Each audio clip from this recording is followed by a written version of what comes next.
अगर देशों के टूटकर बिखरने की बात आती है तो इसका सबसे बड़ा उदाहरण सोवियत संघ को माना जाता है, क्योंकि कभी दुनिया की सबसे बड़ी ताकत रह चुका सोवियत अब टूटकर 15 अलग अलग देशों में बट गया है, जिसका दिसंबर 1991 में हुआ विघटन इसी आधार पर हुआ था कि बाकी राज्यों को रूस का सबसे ताकतवर होना अखरता था। उन्हें लगता था कि उनके हिस्से में कम नौकरियां और कम फायदे आ रहे हैं, जबकि सारी सुविधाएं रूस में जा रही हैं। ऐसे में सारे रूसी स्टेट्स अपने हकों के लिए अलग होने की मांग करने लगे। सोवियत के भीतर ही भीतर दंगे फसाद होने लगे और आखिरकार तत्कालीन राष्ट्रपति मिखाइल गोर्बाचेव के दौर में ये देश 15 टुकड़ों में बट गया, जैसा कि होना था। और इसके बाद रूस उतना ताकतवर नहीं रहा और उसकी जगह अमेरिका ने ले ली। वही सीमाएं बड़ी होने के जहाँ अपने नुकसान है, वहाँ फायदे भी कम नहीं है। हर हिस्से के पास अपनी खूबी होती है, ढेर सारा कच्चा माल होता है और मैन पावर भी बढ़ जाता है। यही वजह है कि ज्यादातर देश लंबी चौड़ी सीमाओं पर भरोसा करते हैं और फिलहाल सबसे बड़ी ताकत कहलाते अमेरिका ने भी इसी फॉर्मूले पर यकीन किया हुआ है।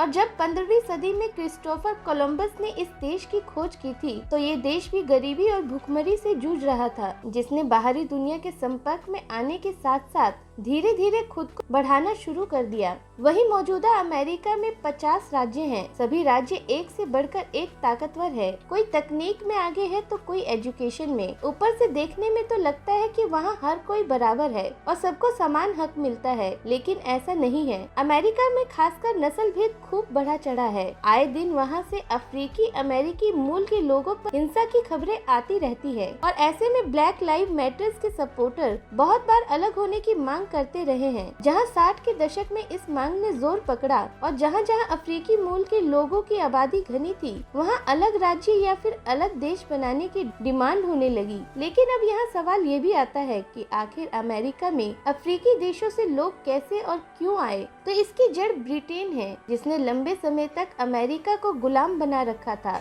इस दौर में भारी कामों के लिए उसने गुलामों की खरीद फरोख्त और उन्हें अमेरिका भेजना शुरू कर दिया, जिसमें उस समय के बाकी के ताकतवर देशों ने भी हिस्सा लिया। इस तरह से अमेरिका में अफ्रीकी मूल के लोग बढ़ते चले गए। इसके साथ ही उन पर हिंसा भी बढ़ती चली गई। यही वजह है कि ब्लैक बेल्ट को अलग मुल्क बनाने की मांग लगातार हो रही है। बता दें कि पैसिफिक से सटे हुए कैलिफोर्निया में भी एक बड़ी आबादी खुद को अमेरिका से अलग करना चाहती है। यही नहीं बल्कि उत्तरी अमेरिका का एक बड़ा हिस्सा भी अमेरिका से अलग होना चाहता है। यहाँ तक कि अमेरिका का दूसरा सबसे बड़ा राज्य टेक्सास भी अपने अलगाव की बात करता रहता है। वहीं अगर अमेरिका में विघटन हुआ तो इसका सीधा और सबसे बड़ा फायदा रूस को होगा। वैसे भी रूस पर आरोप है कि वो अमेरिका ही नहीं, लगातार दूसरे देशों में भी अलगाव वाले मूवमेंट्स का सपोर्ट करता रहा है। हालांकि इसका कोई प्रमाण नहीं मिल सका है, लेकिन अमेरिका ने कई बार आरोप लगाया है कि रूस पैसे देकर कई एनजीओज को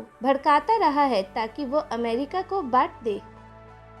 हमारी इस वीडियो पर आप भी अपनी राय हमें कमेंट कर जरूर बताएं। साथ ही वीडियो पसंद आए तो इसे लाइक करना ना भूलें और ऐसे ही देश और दुनिया से जुड़ी जानकारी जानने के लिए आज ही INN डिजिटल मीडिया को सब्सक्राइब जरूर कर लें।